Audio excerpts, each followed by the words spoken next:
आप देख रहे हैं वासुदेव शॉर्ट्स। जी, पाकिस्तान तहरीक इंसाफ ने गिलगित बल्तिस्तान में जो खालिद खुर्शीद साहब उनके चीफ मिनिस्टर थे, उन्हें जाली डिग्री पर नाअहल किया गया। और जज साहब को 4 साल के बाद ख्याल आया कि सीएम जो है वो जाली डिग्री पर बैठे हैं। बहुत अच्छे। पाकिस्तान तहरीक इंसाफ की हुकूमत वहाँ से छीन ली गई, ले ली गई खुफिया हाथों की जानिब से। लेकिन उसके बाद वो सीट जब खाली हुई तो पीटीआई के जो उम्मीदवार थे, खालिद खुर्शीद, जो वहाँ से नाअहल हुए थे, उनके वालिद साहब वहाँ से खड़े हुए। हाजी खुर्शीद, उन्होंने कल ये मार्का मार लिया है।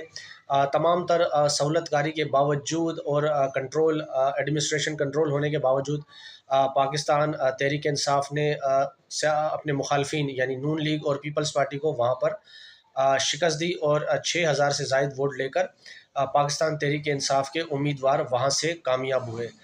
ये कामयाबी देखने के बाद बात ये की जा रही है कि शायद अब इलेक्शन 2024